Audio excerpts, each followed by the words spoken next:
कोई भी उत्पादक उत्पादक यानी कि फर्म कह सकते हैं, उसको विक्रेता कह सकते हैं, वो वस्तु और सेवाओं का उत्पादन इसलिए करता है ताकि उसको प्राप्त हो सके लाभ।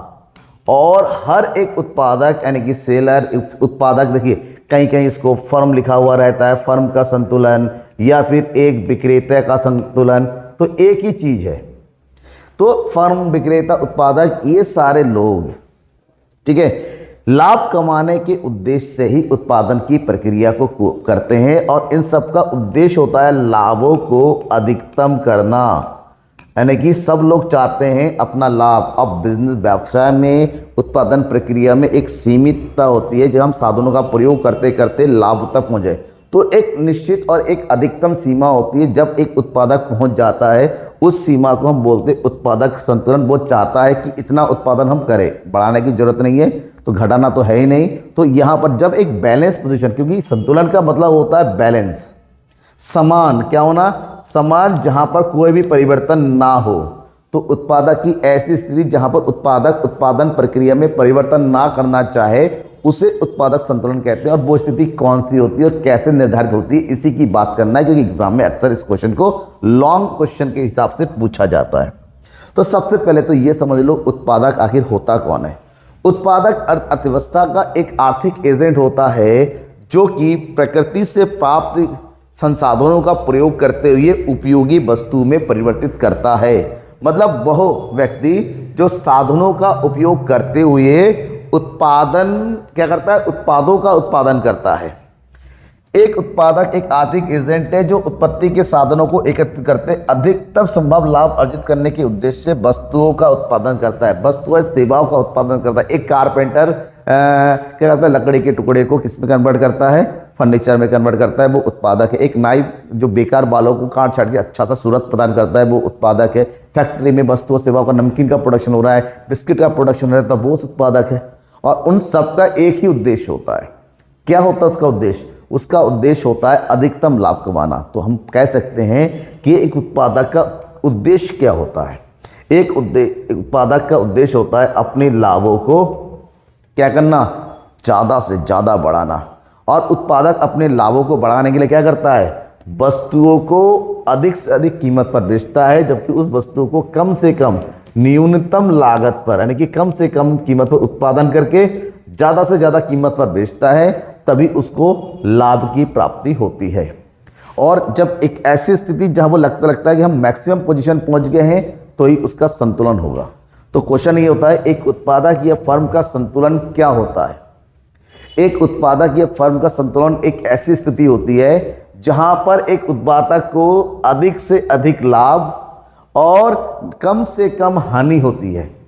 मतलब आगम ज़्यादा और लागत कम होती है। और एक उत्पादक उस साम्य की स्थिति में बने रहना चाहता है, वो नहीं चाहता इससे हम परिवर्तित करें, क्योंकि वो अब सुटेबल एक बहुत ही कंफर्ट जोन में पहुंच गया है, जिसको प्रोफेसर हैंसन एक्सप्लेन किया है। एक फर्म उस समय संतुलन में होगी जब उत्पादन में कमी करना या वृद्धि करना उसके लिए लाभकारी नहीं हो। वो नहीं चाहता कि बढ़ाना की जरूरत नहीं है, घटाएंगे तो नुकसान होगा।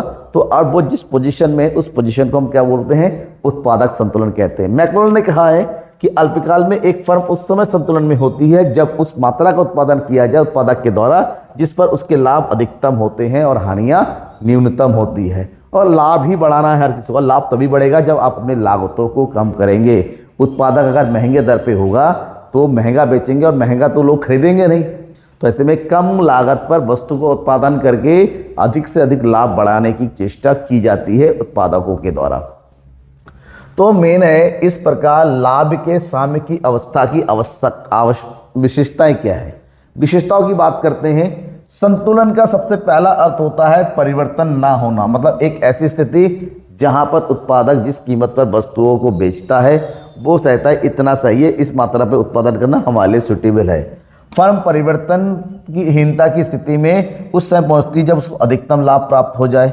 और संतुलन व्यवस्था में सर्व उत्पादन लागत न्यूनतम होती है, यानी कि यहाँ पर उसकी लागत कम से कम होती है, लागत बिल्कुल नीचे की हो जाती है और लाभ ऊपर की हो जाता है। इसके बीच में जहाँ गैप आता है वही उत्पादक का अधिकतम लाभ बिंदु होता है। बात यह है कि उत्पादक के संतुलन की स्थिति का निर्धारण होता क्या है, कैसे, क्योंकि बाजार तो बहुत सारे हैं।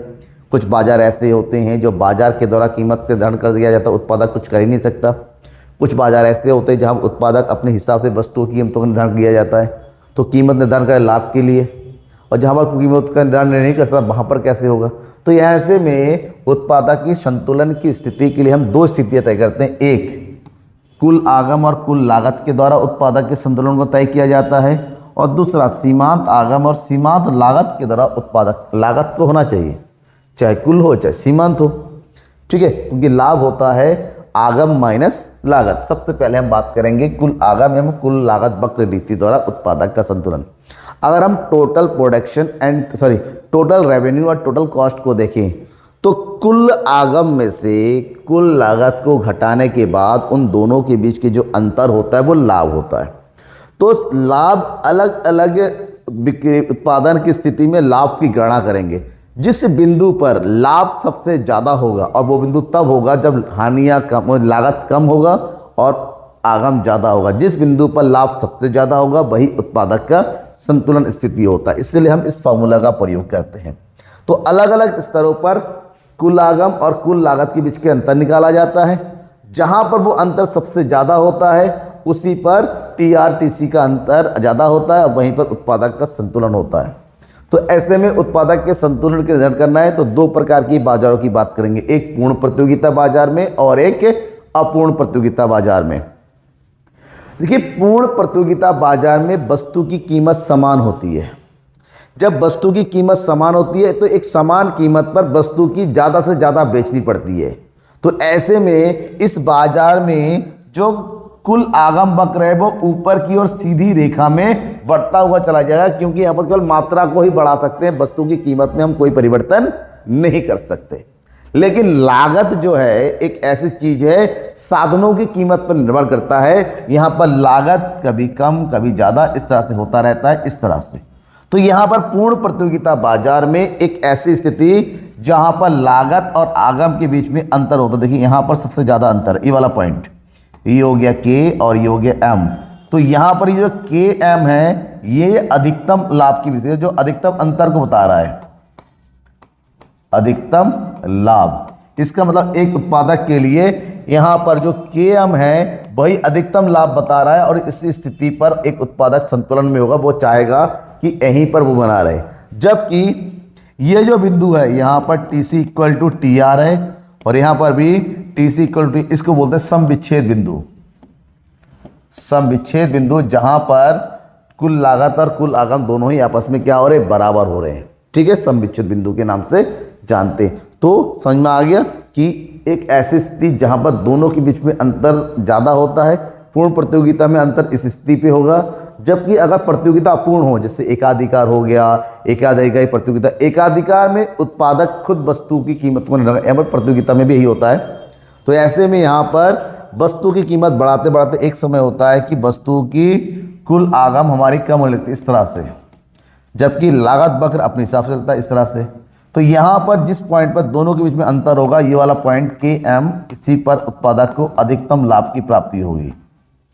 और ध्यान में ये रखना है कि एकाधिकार में कभी भी उत्पादक जब वस्तु की कीमतों को बहुत ज़्यादा नहीं बढ़ा सकता, क्योंकि वस्तु की कीमत बढ़ाएगा तो उसके बाद वस्तु की जो आगम है वो कम होनी शुरू हो जाएगी, क्योंकि लोग खरीदना बंद करेंगे। क्या करेंगे, लोग खरीदना बंद कर देंगे। ऐसे में जो आगम वक्र ऊपर और घटती दर से बढ़ता है, क्योंकि कीमत के बढ़ने के साथ साथ बिक्री की मात्रा में कमी होने लगती है, क्योंकि जो है उपभोक्ता खरीदेगा नहीं। जो दूसरी स्थिति है कि सीमांत आगम सीमांत लागत के द्वारा उत्पादक का, बेसिकली ये सबसे अच्छा पॉइंट होता है, क्योंकि कुल आगम तो बढ़ता हुआ ही नजर आता है और कुल लागत में कमी आने लगती है। तो ये सही नहीं है। जो सबसे सुटेबल स्थिति है वो है आगम को देखिए, सीमांत आगम सीमांत लागत को। तो सीमांत आगम और सीमांत लागत के बीच के अंतर को लाभ कहते हैं। लेकिन अगर पूर्ण प्रतियोगिता की बाजार कहते हैं, एक ऐसी स्थिति जहां पर सीमांत आगम और सीमांत लागत दोनों ही आपस में बराबर हो, मतलब जहां पर MR और MC जब बराबर होता है, सीमांत आगम और सीमांत लागत, वो एक उत्पादक के लिए सबसे अच्छी और अनुकूल स्थिति होती है। तो इस स्थिति की बात करते हैं। पूर्ण प्रतियोगिता में हमेशा सीमांत आगम और औसत आगम दोनों ही बराबर होते हैं। तो पूर्ण प्रतियोगिता स्थिति के एक उत्पादक का संतुलन उस स्थिति पे होगा जहां पर दो इंपॉर्टेंट शर्तें पूरी होती। पहली शर्त कि सीमांत आगम सीमांत लागत दोनों बराबर होने चाहिए, और जो सीमांत लागत वक्र है वो नीचे से ऊपर की ओर काटता हुआ होना चाहिए। इस तरह देखिए यहाँ पर भी सीमांत आगम सीमांत लागत बराबर M C equal to M R है, और यहाँ पर भी M C equal to M R है, बट ये वाला पॉइंट के बाद हमारा लागत कम हो रहा है, इस पॉइंट के बाद लागत बढ़ रहा है। तो ये जो पॉइंट है, क्योंकि लागत बढ़ता हुआ नहीं होना चाहिए, इस पॉइंट के बाद उत्पादन करना हानिकारक है, तो उत्पादक के लिए ही सबसे अच्छी और संतुलन की स्थिति होती है। तो ये उत्पादक संतुलन को बताता है, और ये स्थिति ठीक वहीं होती है जहां पर कुल आगम और कुल लागत के द्वारा सबसे अधिकतम अंतर को दर्शाया जा रहा था। तो क्वेश्चन आ जाता है कि उत्पादक के संतुलन से आप क्या समझते, उत्पादक संतुलन के शर्तों को बताइए। जब शर्तें पूछी जाती हैं तो इन दो शर्तों के बताना है कि सीमांत आगम सीमांत लागत बराबर होनी चाहिए, सीमांत लागत वक्र सीमांत आगम वक्र को नीचे से काटता हुआ होना चाहिए लाइक दिस, और ये डायग्राम बनाना जरूरी है, कंपलसरी है। ठीक है, तो ये था छोटा सा टॉपिक, आपको जो एग्जाम में अक्सर पूछा जाता है। कैसा लगा आपको, आपका फीडबैक जरूर दीजिएगा कमेंट बॉक्स में कमेंट करके, और आपको किस तरह की वीडियो चाहिए वो भी जरूर बताइएगा।